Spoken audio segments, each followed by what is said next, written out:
Ụlọ nsọ gị Chukwu ka ị na-abata, bịakwute ya bịa zuru ike.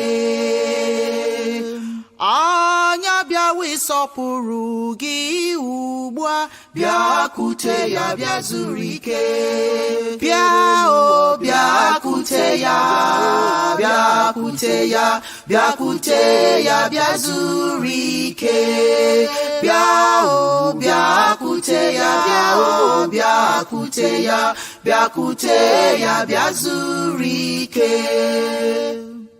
Chukwu nna n'ụlọ gị ka ị na-akpọ gị, bịakwute ya bịa zuru ike. Otito na-adịrị gị mgbe niile, bịakwute ya bịa zuru ike. Bịa o bịakwute ya, bịakwute ya, bịakwute ya bịa zuru ike. Bịa o bịakwute ya, bịa o bịakwute ya, bịakwute ya bịa zuru ike. Ụmụ Eliwayi kọta n'otu, bịakwute ya bịa zuru ike. Ka anyị jikọọ ofe ya ofufe Godian, bịakwute ya bịa zuru ike. Bịa o bịakwute ya, bịakwute ya, bịakwute ya bịa zuru ike. Bịa o bịakwute ya, bịa o bịakwute ya, bịakwute ya bịa zuru ike. Godianism bụ ịhụnanya n'udo, bịakwute ya bịa zuru ike. Butere anyị ụzọ kpetara anyị azụ, bịakwute ya bịa zuru ike. Bịa o bịakwute ya, bịakwute ya, bịakwute ya bịa zuru ike. Bịa o bịakwute ya, bịa o bịakwute ya, bịakwute ya bịa zuru.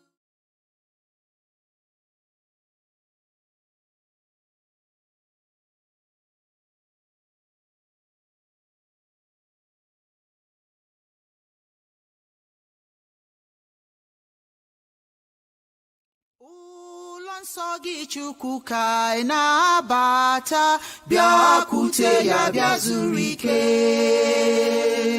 Anya bịawa ịsọpụrụ gị ugbu a, bịakwute ya bịa zuru ike.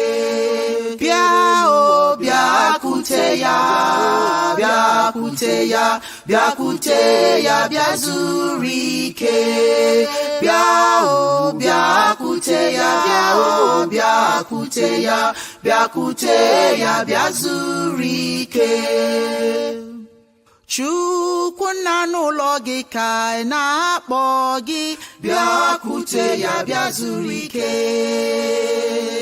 Otito na-adịrị gị mgbe niile, bịakwute ya bịa zuru ike. Bịa o bịakwute ya, bịakwute ya, bịakwute ya bịa zuru ike.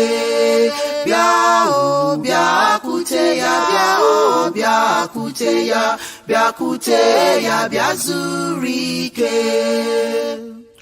Ụmụ Eliwayi kọta n'otu, bịakwute ya bịa zuru ike.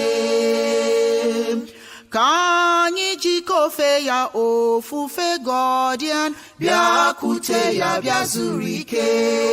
Bịa o bịakwute ya, bịakwute ya, bịakwute ya bịa zuru ike.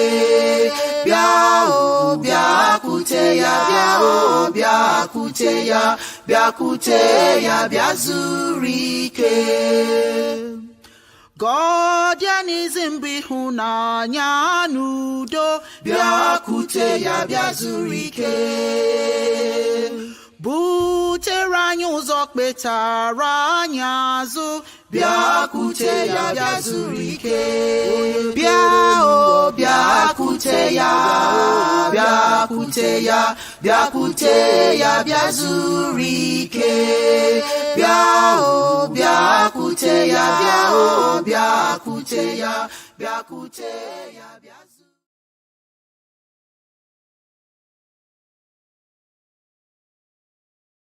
Ụlọ nsọ gị Chukwu ka anyị na-abata, bịakwute ya bịa zuru ike.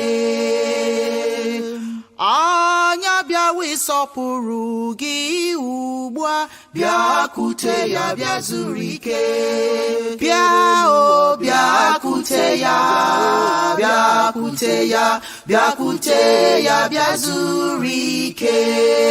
Bịa o bịakwute ya bịa o bịakwute ya bịakwute ya bịa zuru ike.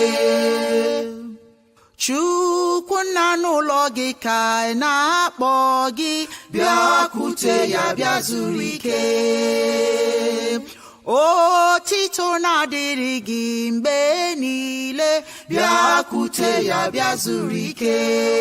Bịa o bịakwute ya bịakwute ya bịakwute ya bịa zuru ike. Bịa o bịakwute ya bịa o bịakwute ya bịakwute ya bịa zuru ike. Ụmụ eliwayi kọta n'otu, bịakwute ya bịa zuru ike. Ka anyị jikọọ ofe ya ofufe Godian, bịakwute ya bịa zuru ike. Bịa o bịakwute ya bịakwute ya bịakwute ya bịa zuru ike. Bịa o bịakwute ya bịa o bịakwute ya bịakwute ya bịa zuru ike. Godianism bụ ịhụnanya n'udo, bịakwute ya bịa zuru ike. Butere anyị ụzọ kpetara anyị azụ, bịakwute ya bịa zuru ike. Bịa o bịakwute ya bịakwute ya bịakwute ya bịa zuru ike. Bịa o bịakwute ya bịa o bịakwute ya bịakwute ya bịa zuru.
Anyị akpọku Chukwu okike anyị bịara n'ụbọchị taa. God Almighty, we call upon thee. Okike Ujaama, taa bụ orie bụ ikuku. Anyị akpọku gị, ndị ichie, ndị isi ala Afrịka, ndị nke ebugo ohu n'ala ndị isi ndị ọcha. Anyị akpọku unu. Anyị ji kpọku unu ụbọchị taa wụ ka ihe niile riziere anyị mma mma, ọgazigasịchara anyị wụ. Anyị nwawo ụmụ unu. So unu zukọ, unu nụrụ olu anyị n'ụbọchị taa. Ụbọchị taa wụ ụbọchị anyị ji eme okike Kwanzaa, Ujaama na Ekwurochie. Anyị asị ebe niile ụmụ unu nọ, ka niile ka anyị nyere ozugbo ụwa a, unu gwa anyị okwu, unu kpọkuo anyị ka anyị zukọ na nke unu n'okwu, na anyị si ebe ahụ na nke unu na-amụta, ka anyị na-amụta akọ na uche nka oke na uchu ndị omi karịcha osimiri ka omi bachakarị ihe ụwa si na nke unu ka unu na-agọzi anyị na-aghọta ihe gbasara omenala, ihe gbasara ntọala, ka ọgazi na-agaziri anyị were omenala anyị mee ya mma ka ọ maa mma, ka omenala anyị ka ọ gbaa, ka ọ gbuo, ka ọ ree, ka anyị were ya wuru usoro anyị jere na-emekọ ihe anyị na-eme.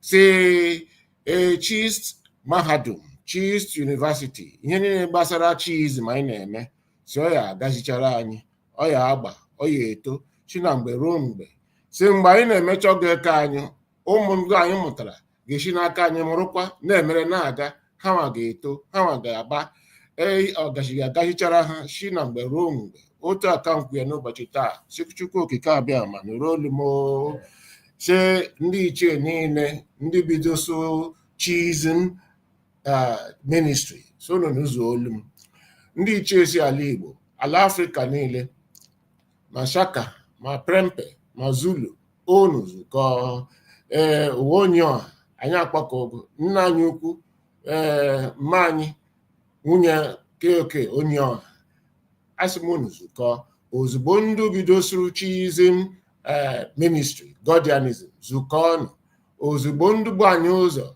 ndị egede ndị mbụ zukọọnụ n'ụzọ olu m n'ụbọchị taa, si ka ọgazi gaziere anyị, si ọ gaziere anyị, ọ gazichara anyị.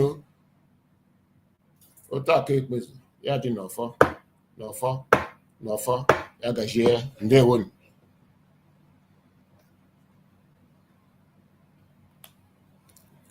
I'm done.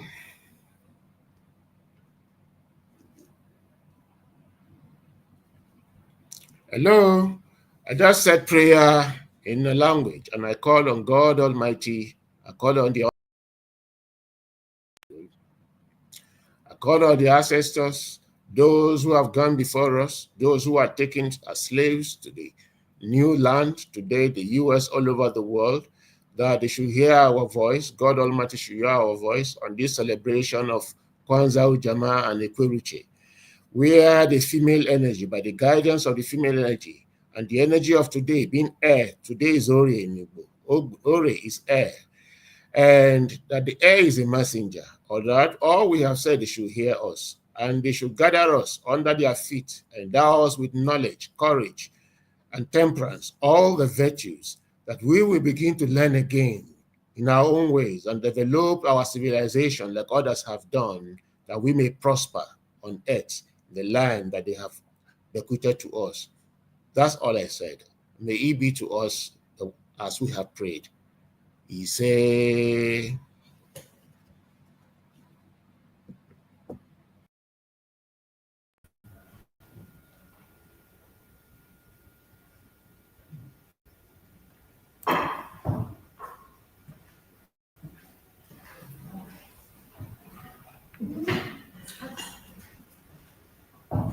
well, we'd like to start by saying good morning to everybody who's here. Good morning. Good morning. We would like to welcome you to Global Faith's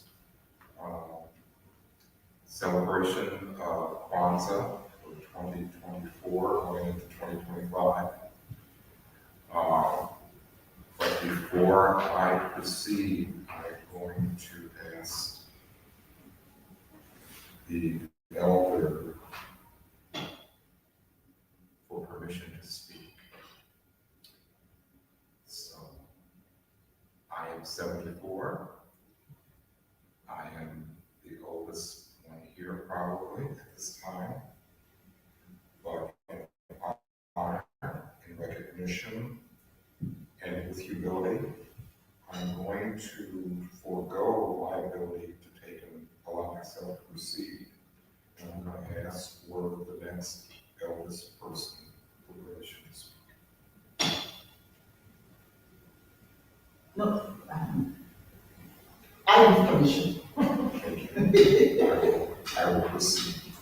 I will respect the deference to our traditions. We are we're glad to have you here this morning to be involved in what we're doing in celebration of Kwanzaa. I have, in our family, we have been celebrating Kwanzaa for over 40 years. So for us, this is nothing new, but it's something that we always, every year, we draw something from it every year. So I'd like to welcome our chiefs. We have Dr. Mary Irving, who's a chief. We have Kalina Mary Irving, who is the chief, who's been given that honor. We have a chief who is not here in absentia. That's Dr. Devontu. Okay. Did I miss anyone? Oh, I am also as the chief of the Ujaama chieftaincy. So we want to honor all those individuals for what they've done and the work that they've done and the work that they will do. We want to honor our elders, recognition of some of our extended family. Dr. Gunn, welcome you, and everyone else is here. All our family members and friends. So with that, I will turn this over. We kind of got ahead of ourselves, but that's okay. So with that, I'm going to turn the program over to the next speaker, and I guess we're going to go with.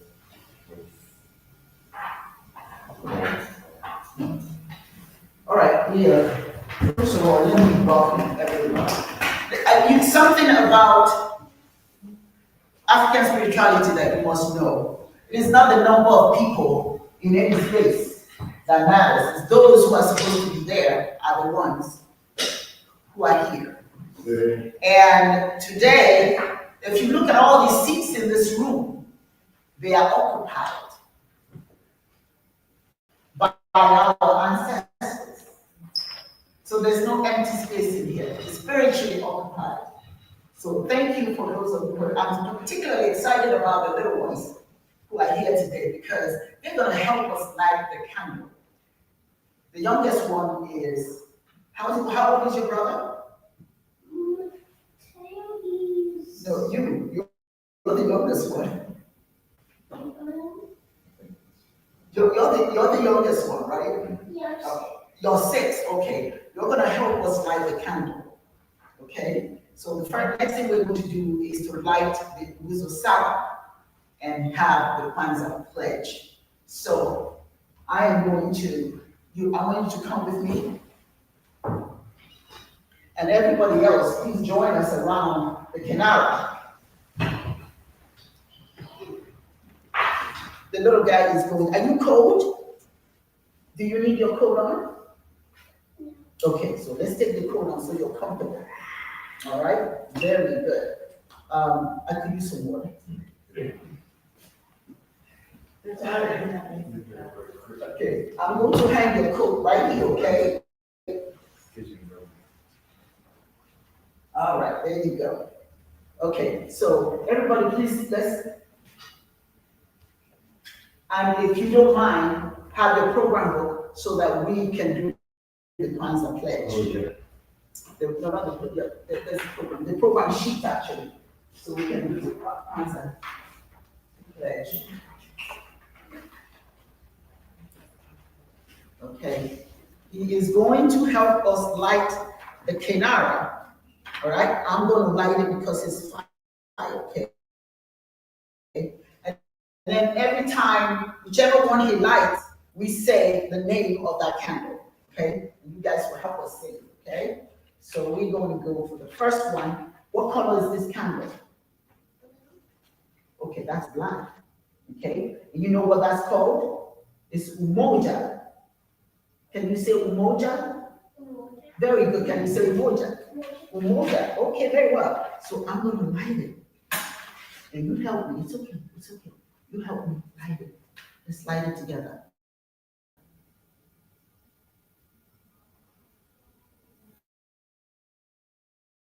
And everybody, we say what? Umoja. Another one. That was the first thing. Put his hand again. No, that's too close now. Well, it'll be my hand. Yeah, okay. There we go. Okay.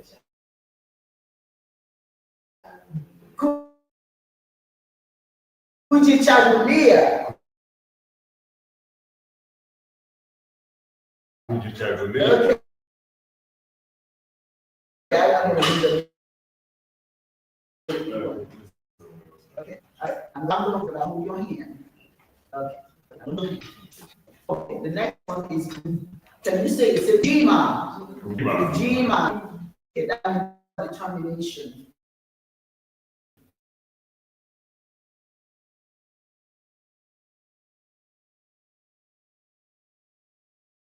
Show me the red candle. Show me the red one. Okay. This one. That's the next one we're going to. I'll light it with.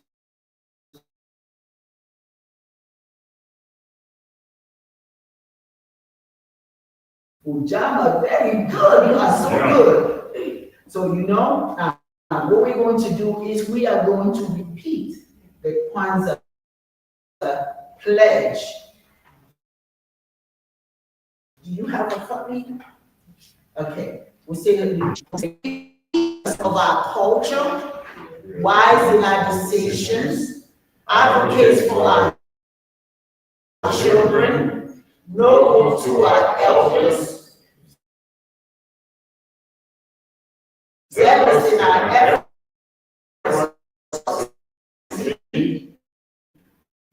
achievers, active in our community, around day, around day, around day, around day. Happy Kwanzaa. Say Happy Kwanzaa. Happy Kwanzaa. How are you?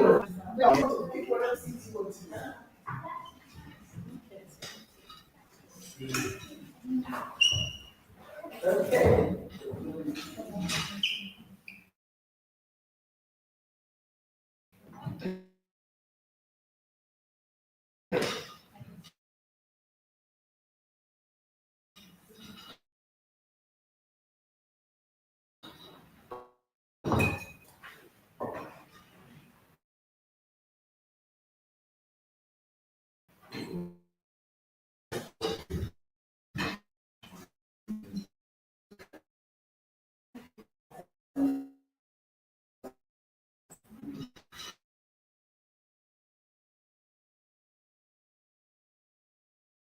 That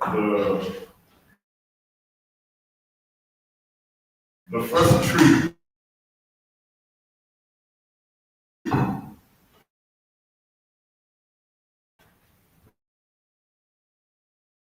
that God created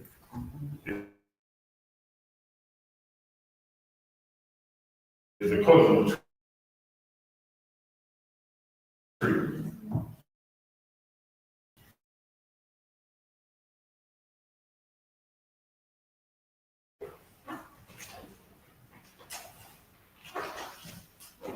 If the coconut has 3 parts or lobes, it symbolizes individual achievement, good omen, and healthy relationship with your spouse. If the coconut has 4 parts, then it symbolizes a lot of progress in your life and parts, reproduction. You're going to be very fruitful in your life. You're going to have lots of kids. So if, let's say you're newlywed and you're in the gathering and the coconut happens to have 5 parts, they will present it to you, symbolizing productivity, hoping that you will have lots of children, right? And of course, more blessings. Anybody who ends up with coconut that has 6 parts, it symbolizes just blessings galore for the rest of your life. Everything that you touch is going to be a blessing unto you.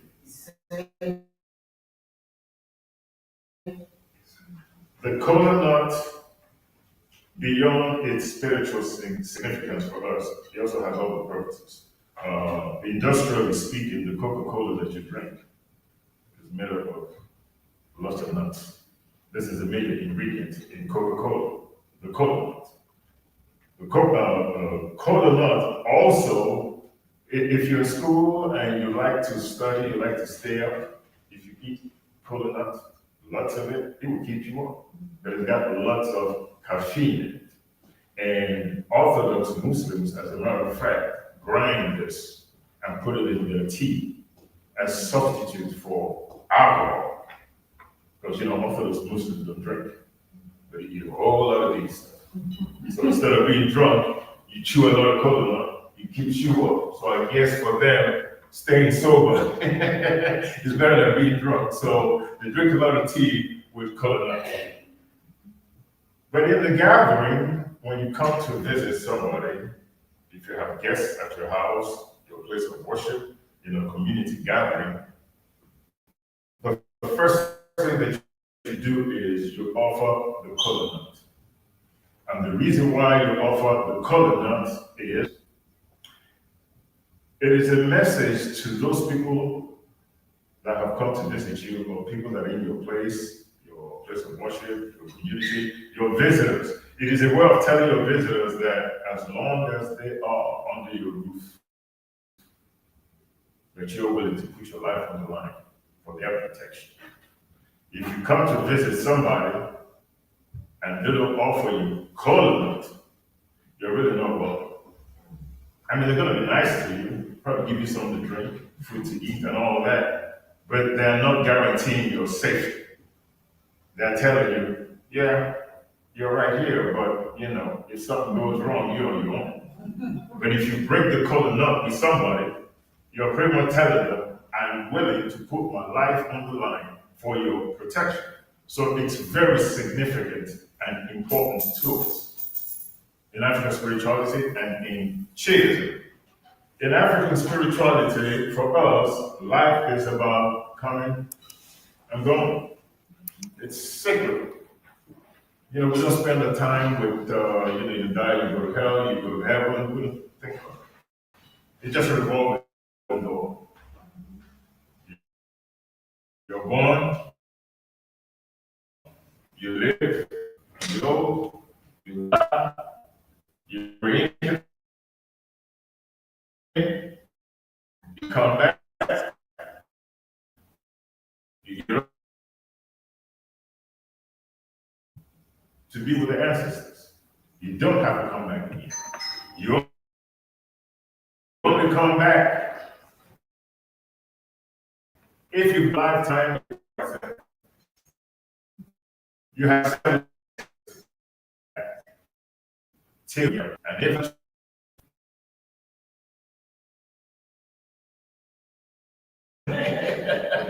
but it's a price that you pay for not living the kind of life that is expected of you spiritually. Okay? Anybody want to job? Sir. That's the name what I will do on before, sir. ChinEke and Ekwurochie. Ndị niile bịara ebe a gbabịara n'udo nwa na-ala ọkwa the wasi ebe akwa hụ lewa ji la ebe ebere ugo ebere nkesi bụ ebere nkume gịnị gwa ya ChinEke anyị na-ere ọmụmụ biko nye anyị nke anyị arụsi ike bụ nke anyị ogologo ndụ bụ nke anyị ife ahụ eji zụ bụ nke anyị anyị bụ nnụnụ na-adịghị ife akwa isi osisi anyị bịara ebe a n'udo anyị ala n'udo ChinEke anyị arịọ biko ife ọbụla gbapụrụ aka ka ọ gara anyị ọgụ nzu mma ndị ọbịa anyị ji bịa ebe a ChinEke gbagorokwa ya laa ọkwa akpọwa bụ nwa na-abịa ọkparị akpọwa ma ọ laghị nwa bịara n'udo gbahala n'udo onye kere nwa na-arịọ biko ChinEke ịzụ ọrụ anyị tupu a obodo na-ebibi ọfọ ya gazie ise ọfọ ya gazie ise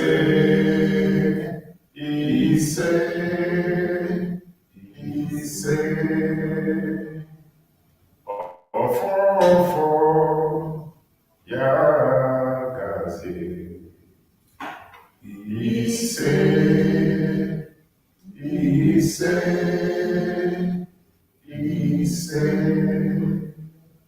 ọfọ ya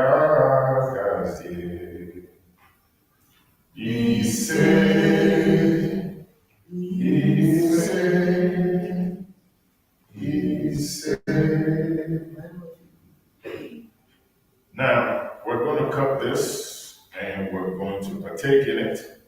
It is a way of saying that as long as you're here, we will protect you. Your life is important to us, and we'll make sure that when you leave here, as you came in peace, you will go back in peace. Now, mind do me a favor, cutting this up. You don't have to heed it if you don't want to, but at least take a piece with you. Peace offering, so to speak. All right?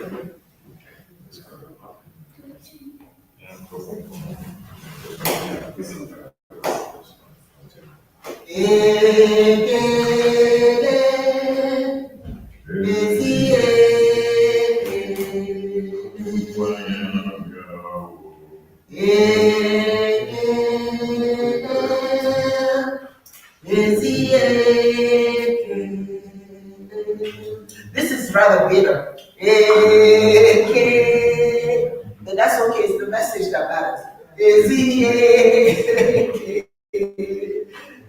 The prayer I was telling you, the reason why he prayed in my language is because as Nigerians, and we welcome you today as one of our own. So we speak in a language that belongs to you. It's your ancestral language. And so our ancestors understand Igbo, so we speak Igbo.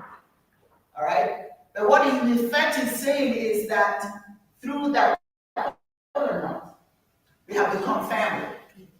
Where two or more people are gathered, that's where God is.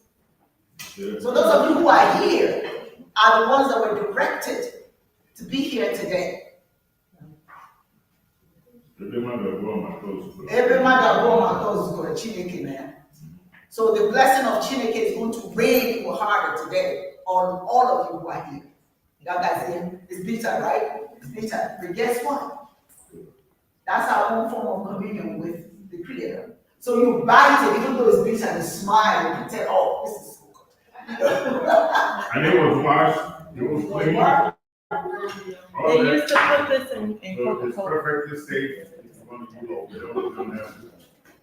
for the You cafe. don't grab on. Yeah. Now, usually, if you went to the village, they'll present you with this, but they dip it in peanut butter. It makes it a little bit tastier. But we want you to get the raw taste.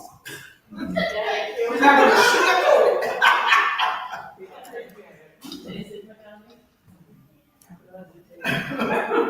We understand. It's not everybody's flavor.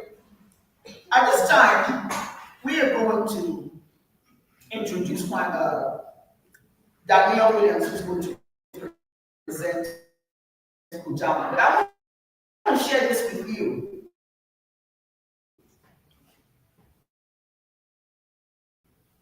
I'm Nigerian. I don't know anything about Kwanzaa. Because it has a different name, different language. But Ujaama, like today, Ujaama, cooperative economics, that means Israel collective shopping, collective support for each other, collective wealth, building collective wealth. Okay? But I tell you, when I went to Nigeria, I don't remember what year that was. I went to Nigeria and everybody kept saying, Merry Christmas, Merry Christmas. Well, that's okay, that's a religious song. But I said, what about us? Can we celebrate at this time? All over the world, that black people all over the world are celebrating. It might not be all over the world, but we can make it all over the world, right? So I'll be in the hotel. When I come down, everybody says, Ma, happy Merry Christmas. Merry Christmas. I say, Happy Kwanzaa. And they look at me like I'm crazy, what's that? But they notice that every time that they say Merry Christmas, I say Happy Kwanzaa. So finally, curiosity got the best of them. They said, Ma, what is this Kwanzaa thing you're talking about? And then I told them, Kwanzaa is the same thing as EDG, which is New Harvest Festival that we celebrate. Now, we can't just be glorifying everyone else's. We can also incorporate our own. So now, every time they see me coming down, it's not, Mom, happy Kwanzaa. And it started making sense to them. And when I would leave the hotel, I would leave them with a gift. So these days, every time I go home, that's what everybody wants to wish. Now, I don't know what's exciting for them. Is it the money I give them? Or the concept of Kwanzaa? But they sure love Kwanzaa now, because that's what everyone talks about. But the important thing is, we have a responsibility. That's why I'm so happy to see the young people in here. We have the responsibility to ensure that Kwanzaa becomes a part of our own celebration. You know? There's an African proverb that says, I will keep using Igbo because that's yours. I'm giving it back to you. If you don't understand it today, spiritually you do, your ancestors do. You know what I'm saying? They say you cannot be a master of someone else's information, but you don't know nothing about yours and nobody talks about yours. You can be a glorified servant with your knowledge about someone else's stuff, but you have no clue about your own. So that's what they say. Okay? So I celebrate Ujaama since my husband is African American. My children are African Americans and Nigerians. So I want them to celebrate what was introduced here through him. And what is similar similar to what we celebrate in Nigeria. So I'm all in for Kwanzaa because I met my darling friend here, and it's been, gosh, we celebrate Kwanzaa almost every year. You know, things have kind of gotten in the way, doing other things. But Kwanzaa has become a very important part of my life. And I have a very dear friend who's going to present on Ujaama. Let's see. Hello. Good afternoon. Hello. Oh, whoops. Sorry. Yeah, go ahead. Just bring her in. I did, but it's only showing. Hang on, I have to remove you and then put you back. hello, everybody. It's still doing the. Go ahead. Good morning. How Oh, can you hear me? we can hear you. Okay. All right. Wonderful. Thank you for having me. And I'm excited to be here today and to share just a little bit. Before I explain or talk about the cooperative economics, I just wanted to share my experience and understanding of Kwanzaa.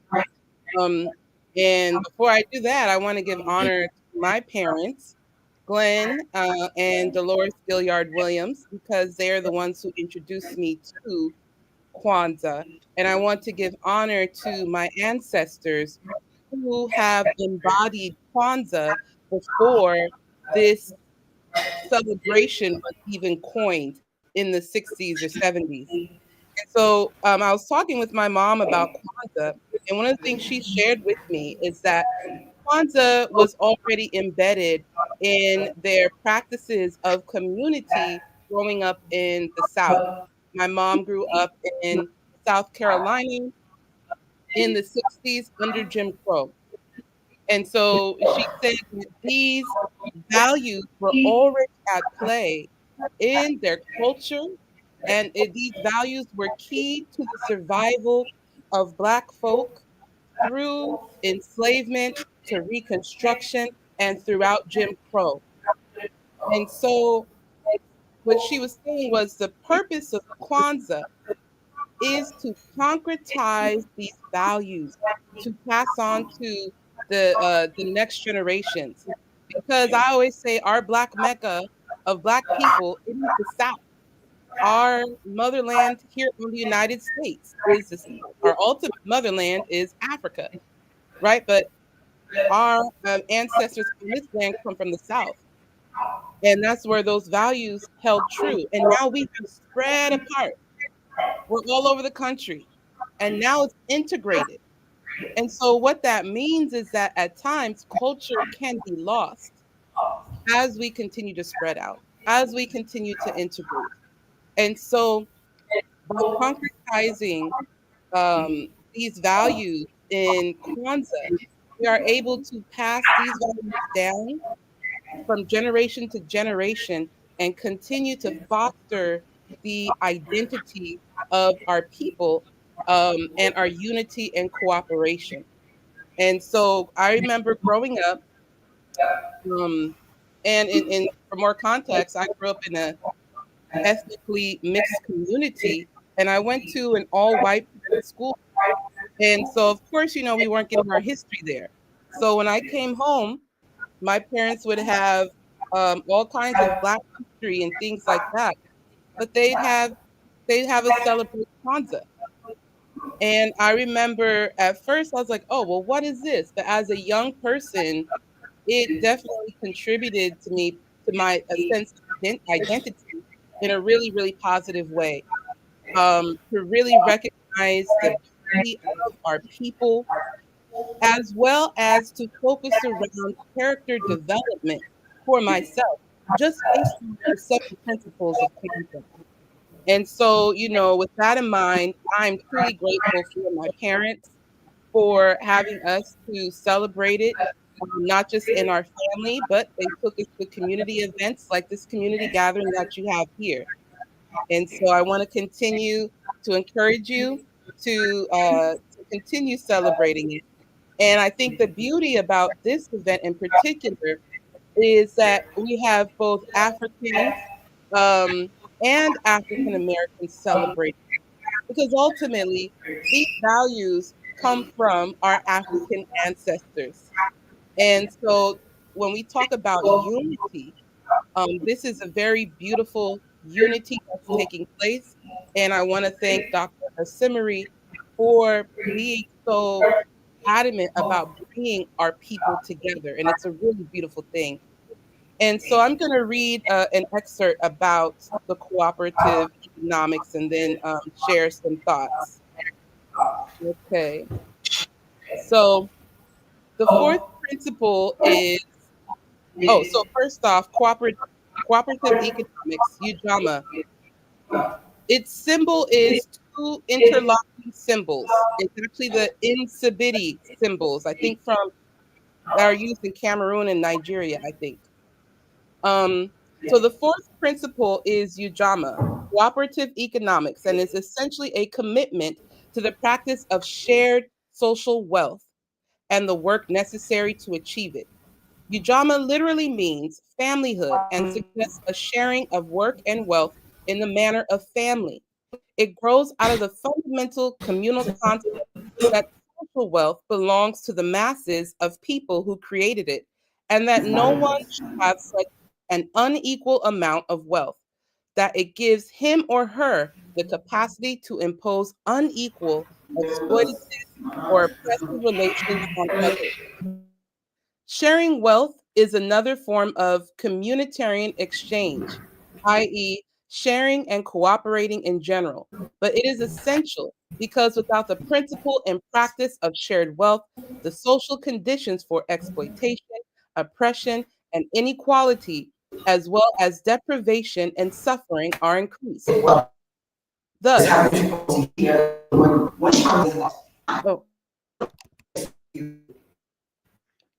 oh, I'm sorry. Dr. Simri, were you saying something? Oh.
talking about. It's supposed to be like fast.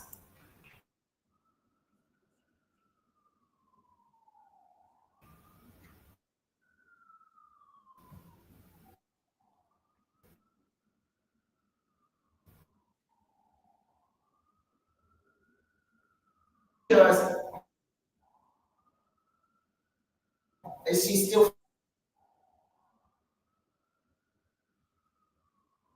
frozen?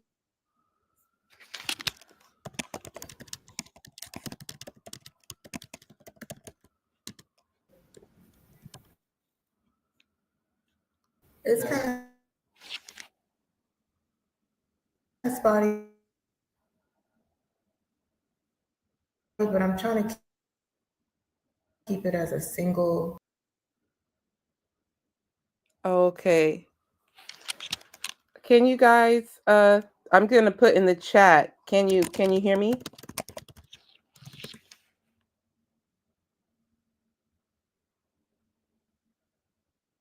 And should I keep sharing?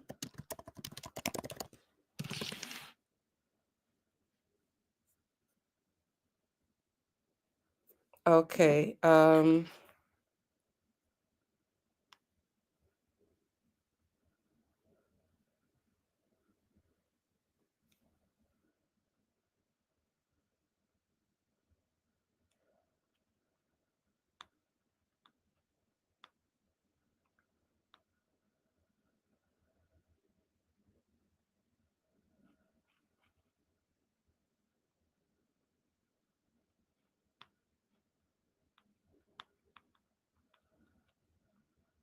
Okay, so it appears as there are some technical difficulties. So for those who are watching online, if you could just bear with us, and it should continue in a moment once we figure out what is occurring.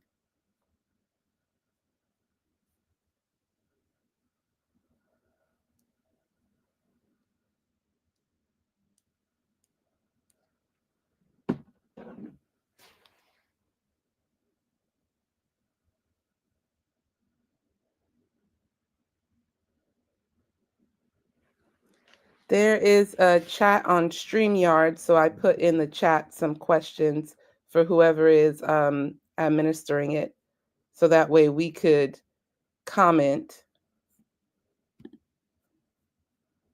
or figure out the tech. And I texted Dr. Asimari as well.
Thanks for your patience, everyone. We're just holding on until we see, until we're able to address the technology. So bear with us. Thank you.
But underneath water, what do you find in the water? Tell me what you find in the sea. If you go to the sea and you put your what? If you want to see what's underneath, what do you do? What do you put on? Huh? Goggles? Okay, that's one thing. How about you? That's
say that you would take from her?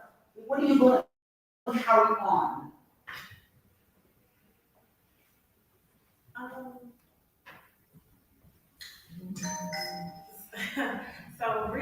Not recently, but I was never like submerged. We moved here from Atlanta. I mean, from Texas to Atlanta, and we had been here for their whole life. Mm-hmm. So his family never knew me. But one day, his aunt came, and we all went out to eat. And they said, Josh, you married your mom. So, and so I would say just keep living in life because she was just so, she was just so happy. And that was the thing that we did. Is I would call and be like, oh, let me show you this couch that I'm thinking about putting in the house. And I would send her pictures. And so that was something that I think I will carry forever, and I would hope to pass on to my kids is to just live a life and be excited about everything. Because once that light goes out, it's really hard to relight it. It's really hard once you enter darkness, whether you want to call it depression or sadness or anger, whatever that darkness is. It's really hard, and I just remember that she was always a flame. I would call and be like, let me tell you what happened today. Let me tell you about this traffic. I'm driving, so we would put, well, they talk to her weekly. My family is different. I talk to my family every single day. So she had become accustomed, while she didn't talk to her other kids, she talked to me every single day. So it was, so that is something that I would carry on and hope to carry on with my children, is to try to stay away from that darkness, be a light, live in joy. And I think that when you live in joy, your spirit is better. That's wonderful. And just to remember, and we in African spirituality, the person never dies, obviously. If there's anything sacred, anything exciting about that person that you would like to see again or act out, you just keep doing it. Pour libations, that's what we do. Pour libations every day. Call those names. They never die. Spiritually, they're living all the time. I always tell my daughter, anytime that you have a difficulty, you're challenged, remember that thousands and thousands of ancestors behind you. You never know. So there's no need to think, oh, something is wrong, I'm overwhelmed by it. No, you're not. Just open your mouth and say, hey, auntie, whatever, or grandpa this, what should I do? Remember what we said, faith. If you have faith in anything, it becomes a reality. If you know how your auntie or your uncle or your grandfather, whosoever, grandmother, if there was any way that it ever helped you out of the problem before, just pick that up again. If you're in trouble, just remember how that worked out for you. Faith in anything, even in our ancestors, is very, very rewarding. That guy's here. That guy's here.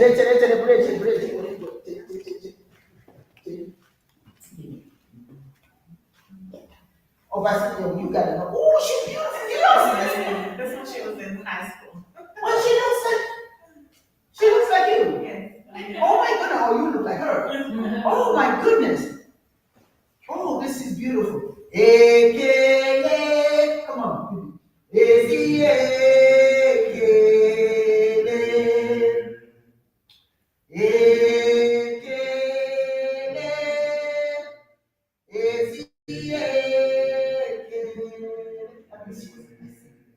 And thank you for sharing her with us, because now she's a part of us. We'll never forget her. That's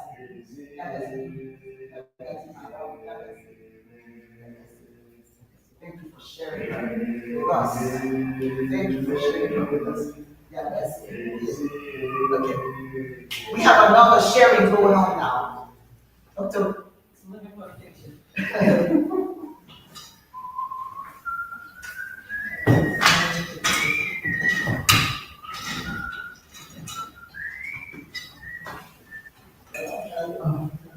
Chief is here.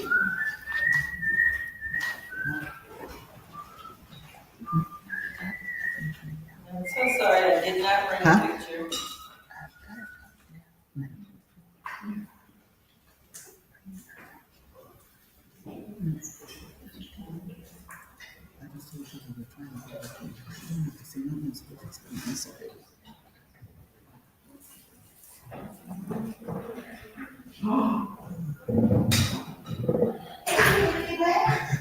Hey, welcome, beautiful.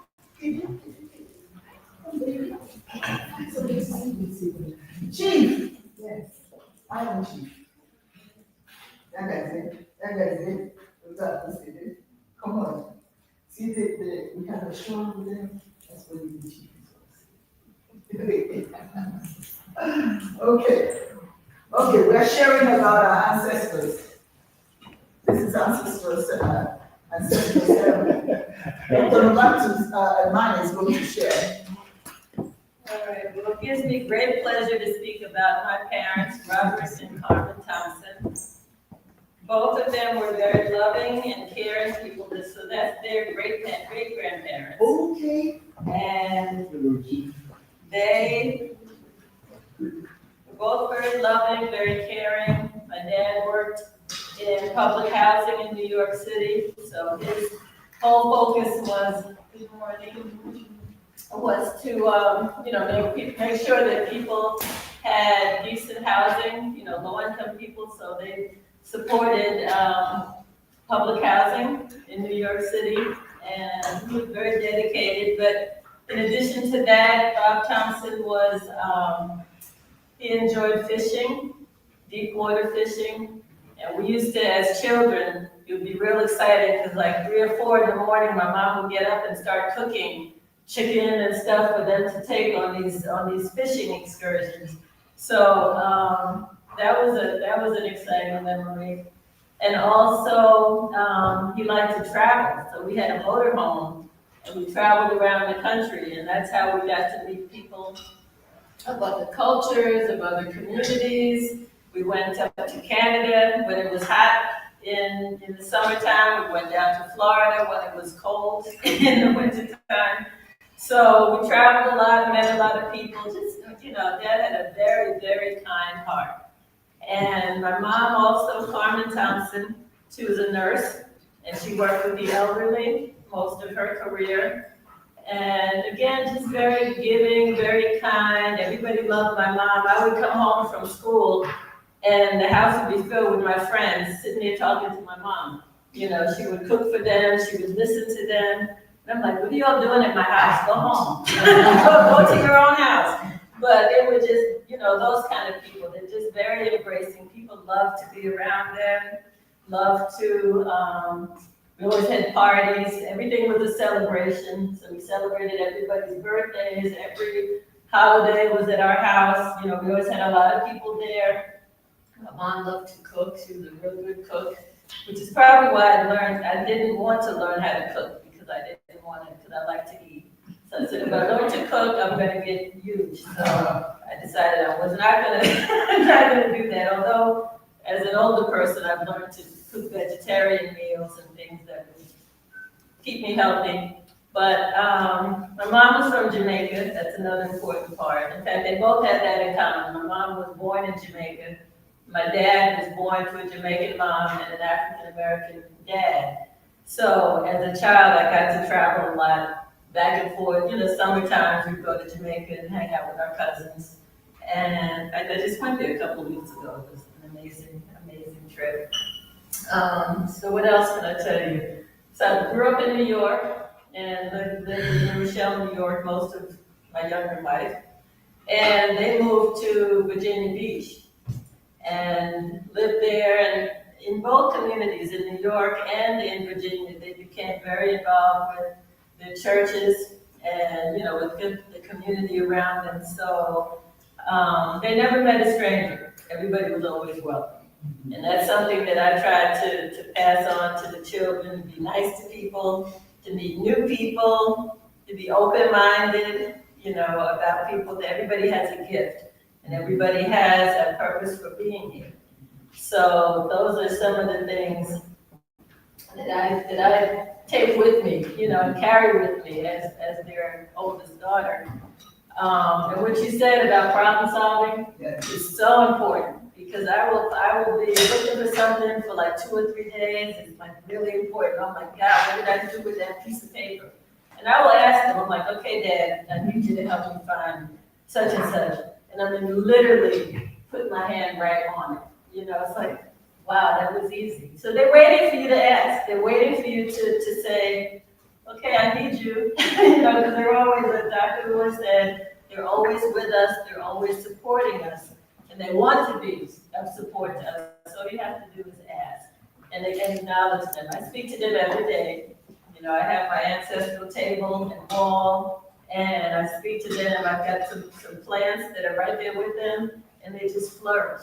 They can't help but flourish because of the energy that they're getting from the ancestors. So that's it. And I had some nice pictures, and I apologize. I'll make sure I show them, before we leave. But they were a very beautiful couple. So I had the honor of meeting both of them in Virginia and here as well. Yeah. And so we say,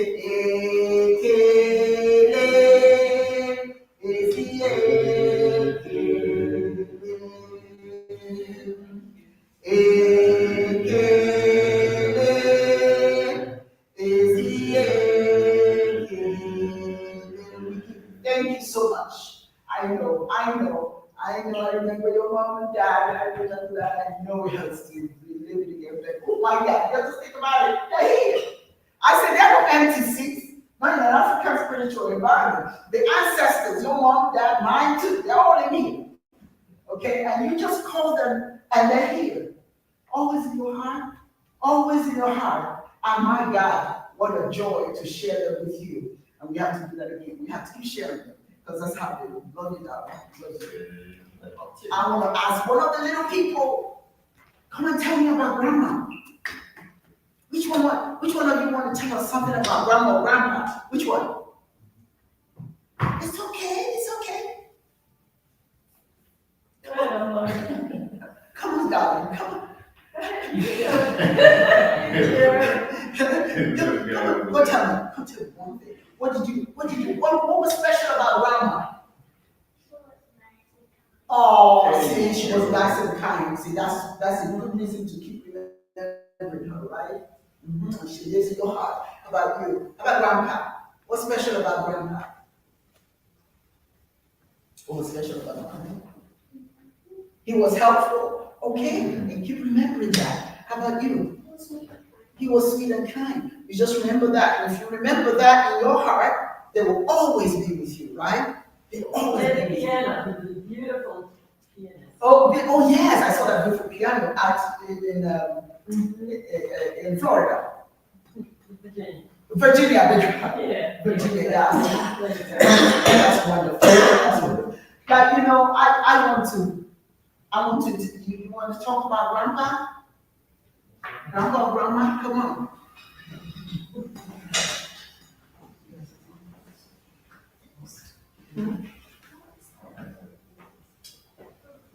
Although I have not seen them as often as I would like to in my life, I can always feel their presence. I remember one time, it was one time I met grandma. This was an interesting time. I was around 11 years old, and I remember it was like early in the morning. I remember how excited one of my aunties was because she flew in from Nigeria. It was interesting because at the time I heard about it, it was like a legend. But one day I remember I came in, it was like around maybe 10 a.m. or whatnot. And I remember she was just sitting on the couch, just smiling. She has this very charismatic, warming type aura about her.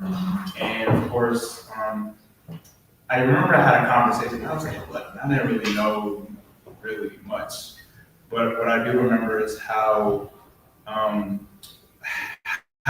she is. I mean, of course, she's kind. You can say there's a bunch of words. It's not enough words to describe her, but I know she's very strong, probably one of the most courageous women I know. And it was really nice to experience that moment with her. I'm aware of, I think when I was a newborn or whatnot, I met Grandpa, but I don't remember. But I can only imagine from what I've seen, he always seems like, I don't know, he's just very kind as well, but also very just different in a way, but in a good way. He was very, in a way, when I think of Grandpa, I think of myself, because I feel like I have bits and pieces of him in my heart. So, yeah, it's just basically being someone from a presence that I know they're here with me right now, so that's what I can talk about regardless to my grandfather.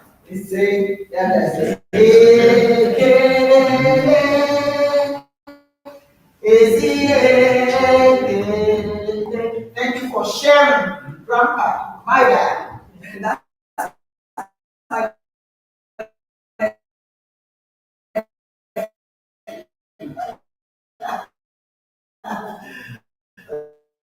okay. I want to introduce the special lady because she has a lot of elements she wants to tell us. And my daughter as well, both of them were, a lot of people get made chiefs by other chiefs, but they were made chiefs by kings. Please, can you come over? Let me introduce the chiefs, then I'll have you speak. Now, Kelly was the youngest for that village, the youngest chief. And her chieftaincy was not by chiefs, other chiefs. Her chieftaincy was by kings. There were 8 kings made her a chief. That's power. Clap for her. Clap for her. To be 26 years old at that time and become a chief in that community, it's an ephemera. So thank you so very much. And then in a minute, if you want to talk about my dad, you can come talk about it. Dr. Lubatu, when we talk about cooperative economics, I have to say that. That's why I wanted her here. This woman in the community, there are people who do things and then there are people who do things. That's her. She will support anything. She personifies cooperative economics.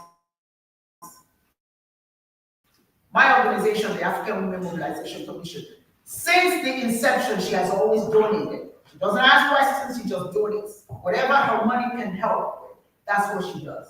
And then it was my pleasure to take her to Nigeria and meet all those people, and because of the work she's done with children in education, and then took that to heart. Because if you're going to raise the future, you deserve to be recognized for it. And that's what you did all your life for children, for young people, for the community. And because of that, you were honored and made a chief. Onyeze, not small, not chiefs or kings. I'm not kidding, you guys have no clue what I'm talking about here. The level of chieftaincy she has is quite above a lot of people. Because it's the kings who made her chief. And she's living up to her chieftaincy. One lady number, our sister across the oceans. That's the tribe. And she hasn't stopped giving. She hasn't stopped giving. She's living up to her title. And I'm just so honored to know you. So honored to know you. You are special. When you hit, when you leave this track at 105, no less than that. We'll be calling your name. We'll be calling your name. Don't worry, you're not in yet. So you have to hang around so that I can call libations and call your name. So she had the honor of meeting my mother. My mother was an ancestor. She died in 91. She had the honor and videotaped her. I had a conversation with her. So anyway, please talk about any element you want to share with your parents, whoever. I have to start with your mom because she was such an inspiration to me. She was very verbal, very talkative, and I had the opportunity to ask her about her life, and she told me her life story, and it was just an amazing story. And when we were with the Kings, I sat right next to her, and she would interpret what they were saying. And so, her life was just, needs to be a movie. It turned into a movie, you know, in terms of what she went through as a child. I mean, the fact that I think she was left at one point because something happened to her legs, I'm not sure what happened. And there was a confusion with her mom and dad and separations, and she just told that whole story, and she sung for me as well. So she sung the songs that stepdad taught her. And I have a video, I have it recorded on I guess you call it a cassette. Yes. Or I want to take it and put it on a flash drive, so I know you've been asking for it, but I know it's in my computer somewhere. You know, but she was a phenomenal, amazing woman. Whenever she came into a group, all of them would stand up and sing to her. She was so powerful, very powerful. You know, we need that kind of power with our elders. We need to do more tributes to our elders than we do. And when I look at myself, 2 years I'll be 80, so it's coming. Okay, So I can say that, you know, growing up, I had two parents, and my mom was a busy woman. Maybe that's what I get from her. I mean, she worked in the hospital all day. She'd come home and she would sew. She sewed for people. She designed hats. She designed shoes. She crocheted, and of course, I picked up I did learn a little bit of crocheting, but I didn't get the designing shoes and designing hats. I didn't get that skill. But she was a model for me in terms of being so busy. And then my first reunion with her side of the family, because prior to that time, I'd only went to family on my father's side. And so when I went to my mother's side, I saw all these elders up all night cooking and busy and multitasking. I said, oh, this is where I get this from. This is what is in the family, you know, because they would stay up and just do so many tasks and be ready for the next day. I was just impressed by those elders. And so, you know, now I'm, you know, I used to try to say, I'm not an elder, but I can't say that. I was trying to deny it. But I'm a mother of 5 adult children. My son is the oldest, and then I have 4 daughters who are independently doing their thing. One of them is in Tulsa, Oklahoma. She runs a dispensary there, a cannabis dispensary. And she's a singer. She is a global, international singer. And she's been all over the world singing, touring with Nile Rodgers. And some of you may not know who he was, but he was started back in the early 70s. And so she became one of the co-leading singers for his band. And then I have a daughter, she's also an engineer, who's now in my home. I kept my home in California, which is where I came from before I moved here. And so she and then my other daughter, they're together. One of them, the engineer, she doesn't have any children, but the other one, she has 3 and her husband. So they're in my home right now. And they're celebrating Kwanzaa. They're taking on the tradition. They send me pictures, and there they are standing there like I used to, you know, orchestrating the Kwanzaa celebration to the private people in East Palo Alto, California. And then I have 8 grandchildren, 4 grandsons and 4 grandkids. And they are all over the place. 3 of them in California. One of them is with me. He's claiming to be the next best rapper. When is that going to happen? You're almost 30 years old. So I'm praising him. And then one under him is a workaholic. He just works all the time. And then my oldest granddaughter, she graduated. She has her bachelor's degree, and she's into all kinds of aviation workshops, you know, people who have businesses in airports, you know, that's the kind of thing she does.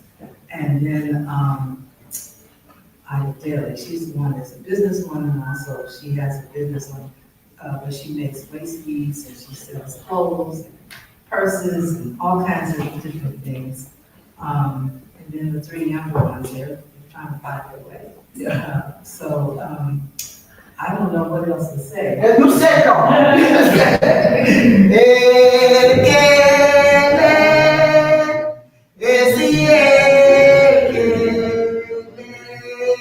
Thank you for sharing them. Thank you for being a phenomenal woman. That's my son over there, Namdi. This is my brother, Udi. You guys know, and of course, you know my husband. Did you have anything to say? Dad has something to say.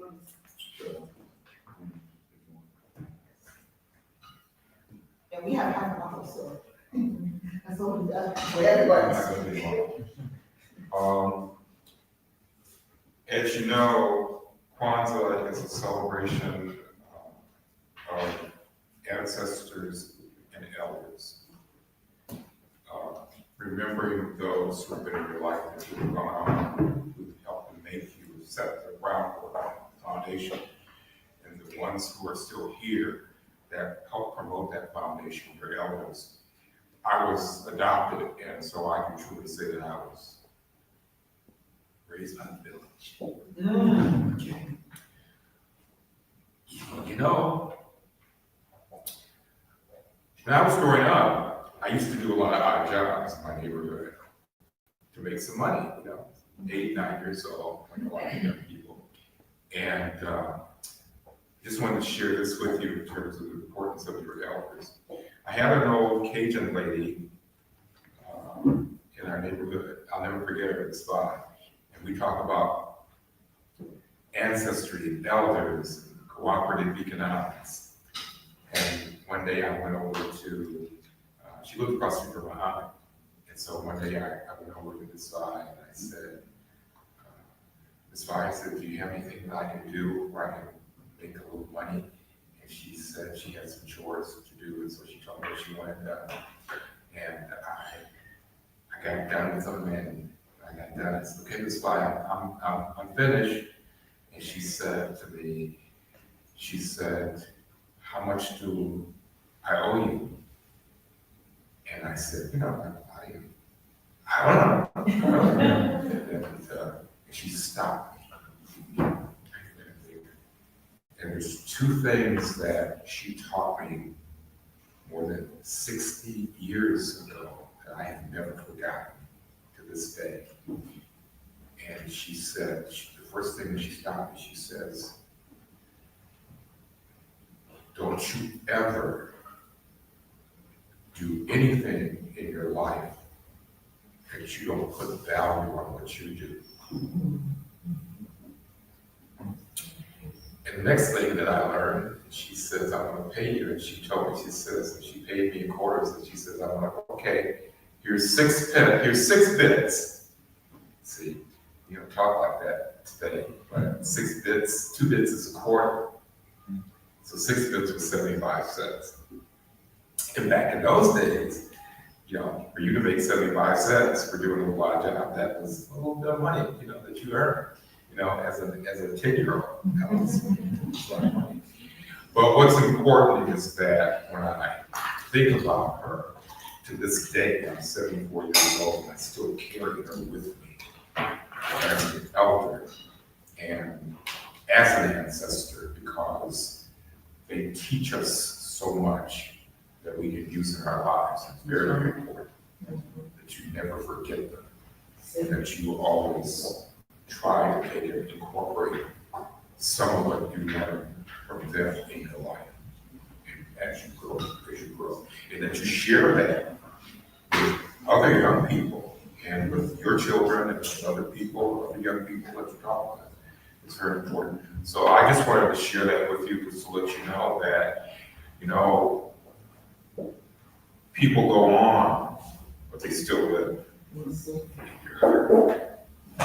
And like Dr. Imani, I know the feelings. She felt she was staying here, because I do.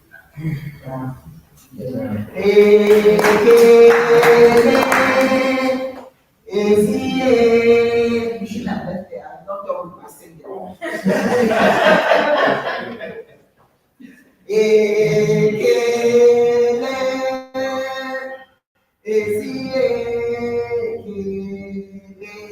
you for sharing that with us. Thank you. My son wants to say something, and then we will deal. Okay.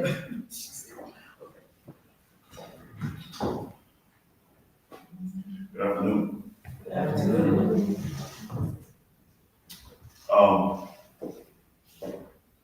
I'll keep it brief.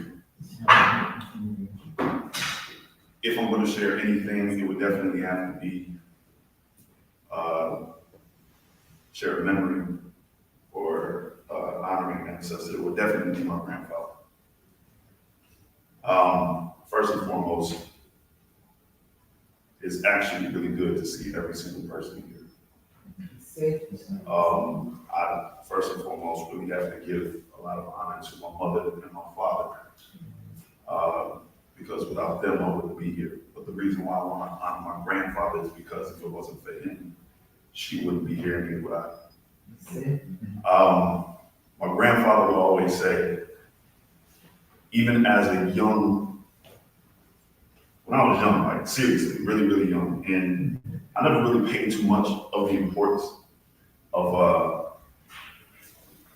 your parents, your grandparents, even though I really, really had an appreciation. But most of the time as young people, we don't pay attention to what, our elders usually say. But I had such a respect for my grandfather because of one thing that he said, and the only reason why it affected me so much is because my mother used to say the same thing. He would call me the greatest Nigerian of the 21st century. He would say that every single time that he saw me. And we're talking about coming from, once he comes off of the plane. Once he comes off the plane and comes to see me, he says, you are the greatest Nigerian of the 21st century. I'm like,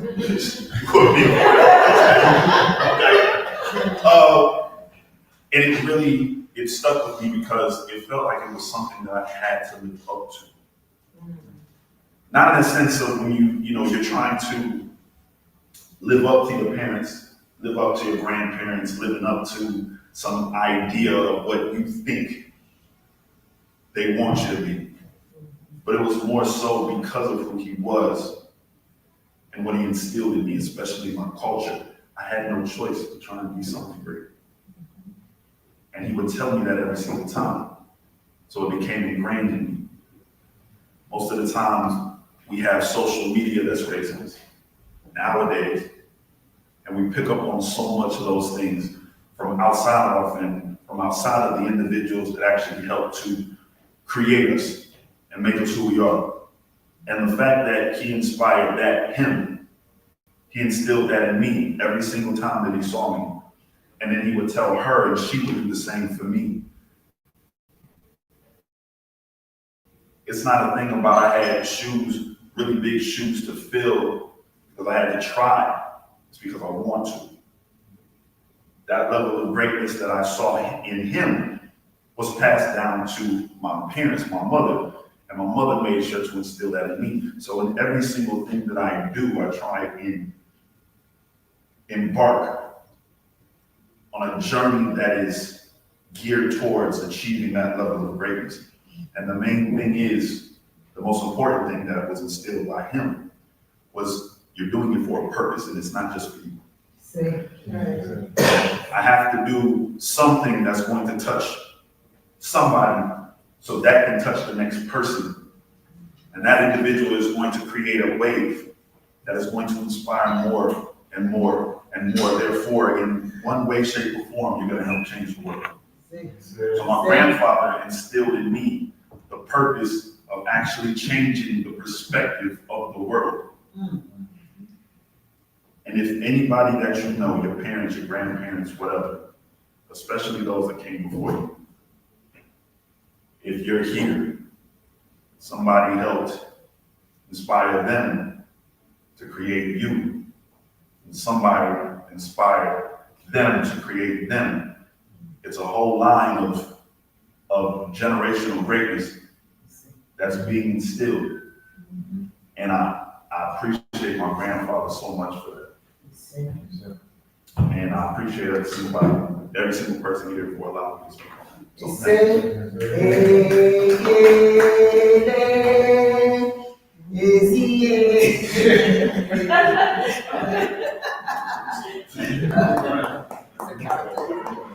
you know, we have only about 15 minutes left here, and we have. You have anything else to say? If you do this 5 minutes, because we have to close. Yeah, we have the chalk. We have to pass out the chalk. Well, nothing. Maybe just kind of hard to keep up with the Nnamdi after that. So, just a refresher and a reminder. This is a month of Ekwurochie. Today is the 6th day of the week, Orienta, and 14th day of the month, Ujaama, Cooperative Economics. Ekwurochie occurs in the dry season, and it begins with the introduction of a celebration called Itembe. This celebration is marked with a democratic liberty called Awa Oma. I just want to say, bring this thing out here so that you guys can kind of understand just the spiritual nature of Ekwurochie. In this democratic liberty called Awa Oma, in which any evil committed by any member of the community, no matter his or her status, in other words, what it is that you may have done wrong in the community, one of the ways to keep you on the path of the straight and narrow is in the month of Ekwurochie, where all the bad things that you've done that people know about will be sung publicly. Everybody is going to know about your evil deeds, and maybe that way you may curb your behavior or bad behavior next time. The object of this festival is to identify and purge the community of all evils and misdeeds for the past year. So in the year of where they go through festivals and rituals to cleanse the community of evil. And for everybody that has done wrong in the community, everybody will know what you did, and hopefully that will keep you on the path of rectitude.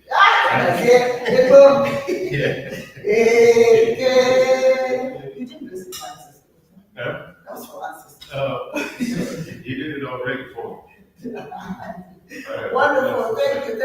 Listen, we are coming to an end of our service. I need everybody to please stand up. This is a very important part. I want to give you something. It's a very, now where's our young man? You're going to blow out the candles, but not yet. So you just stand right here. Come on, sweetie. Okay, you stand right here. When it's time, you're going to be the one to blow it out, okay? But in the meantime, we have a tradition where when somebody comes to your home, can we all come here, please? This is surrounding them.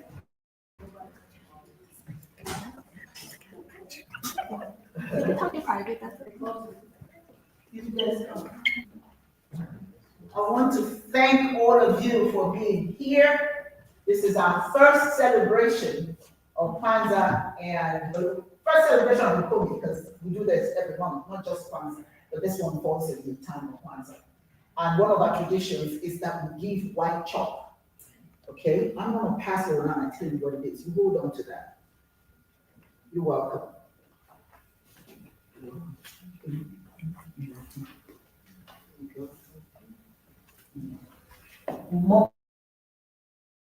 Mommy will get for you. Grandma will get for you. No, she needs it. Everybody deserves this. Yeah, I have more. Yeah, everybody gets theirs. Yes. And you get one too. Go get your one. Here you go. So I'll tell you about it. Yours.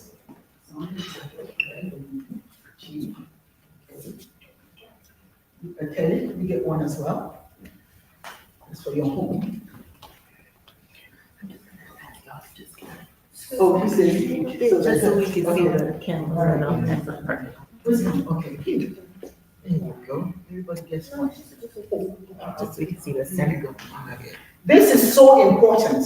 When you come to our home, either you come to a Obasion, which is where we have our services, or in your own home, or if you come to my home, I'll present you with this. This is called Nzum.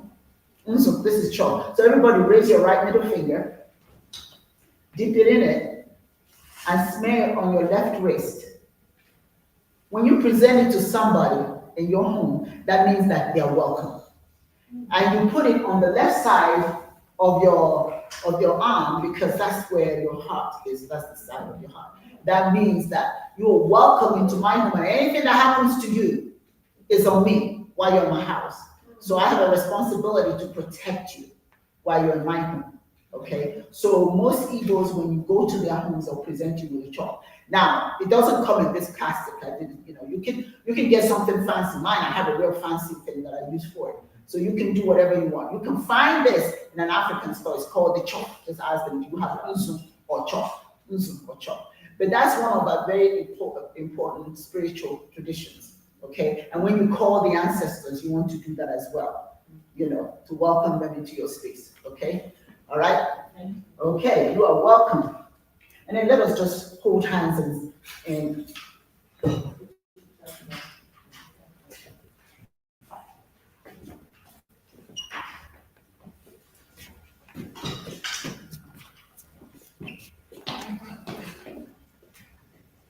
sure.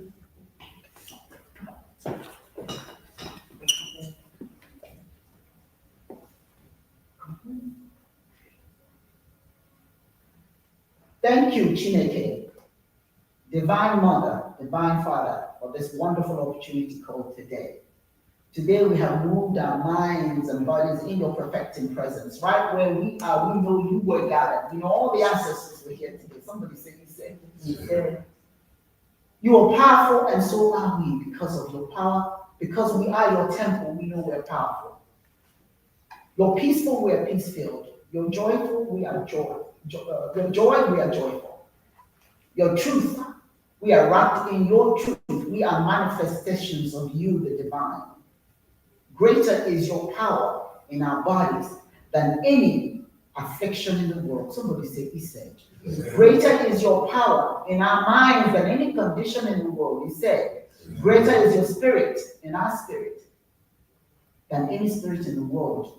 The spirit of ChinEke renews, reaffirms, reassures all that we are, ChinEke is. All that is noble, we are. It is this truth we claim this day as our divine inheritance. And let us all say, say,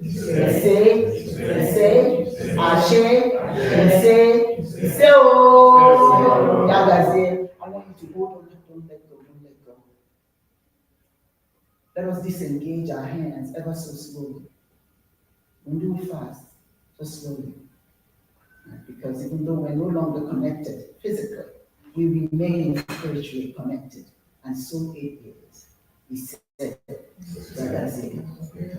now we're going to blow out the candle, Mr. Man. That's your job. That's your job. Do you guys want to help him? Yes. Okay. Now you blow. I tell you what. Why don't you blow out one, just one, and then your brother will blow out the other one. Your sister will blow out the. Come on, everybody gets a 10. There you go. Now you blow this one out. This one. Let's see if you can do it. Oh, he did it. All right.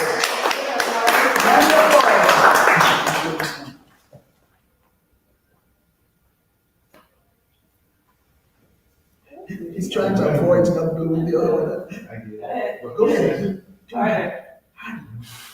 I can't. Yes, you can. Closer. Don't get too close. There you go. There you go.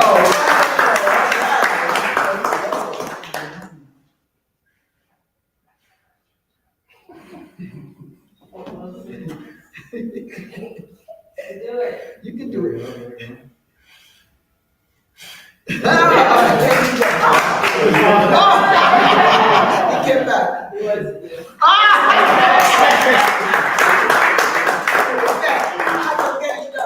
Okay. Thank you all. Wherever you go, gold today, it will be nothing but goodness. Everything you touch today will turn into gold. You are like birds, birds don't strike trees in flight. And so it will be with you. You will see nothing but goodness as you move. And if any evil sees you, they'll be behind you if you're in front of them. If you're behind them, they'll be in front of you. If they are on their right, they'll be on your left. If you're on their left, they'll be on your right. In other words, they will not see you. You'll be invisible. Nothing but goodness shall follow you.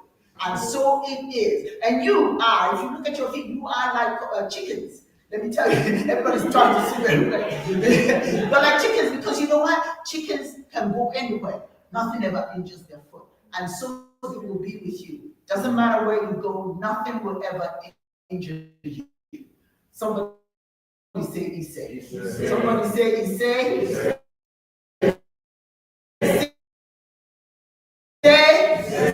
Say, oh.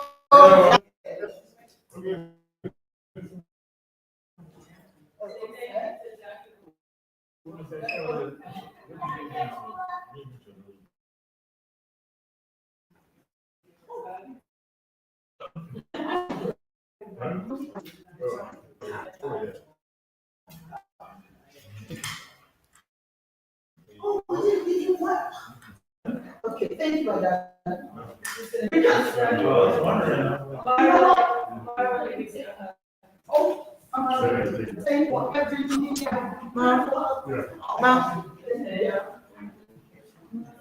Thank you. He's still here. I don't want to take him out. But no, just bring him in and you'll miss him.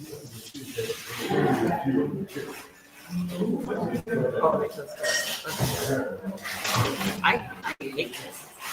She was supposed to be raised. I'm kind of So it was there. It's fresh. It's good.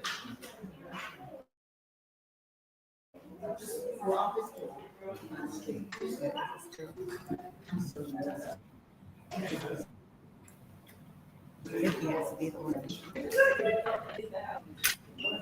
Oh, please, if you have time, would you please sign your name?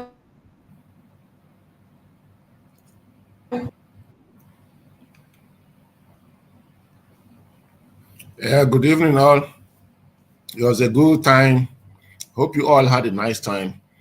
It's my first time really experiencing Kwanzaa. We did. I enjoyed it. Yes, so, okay, Dibia. Thank you. Yes, it's my first time experiencing Kwanzaa. Thank you for this. Our first time here. So. Yeah. Anytime, anywhere, whether here in Africa or this is our first anywhere time in doing the it world, here, it's so my first time. We're inviting people to join. Yes.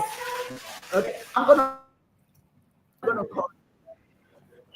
Okay. All right. Okay, Yagazi.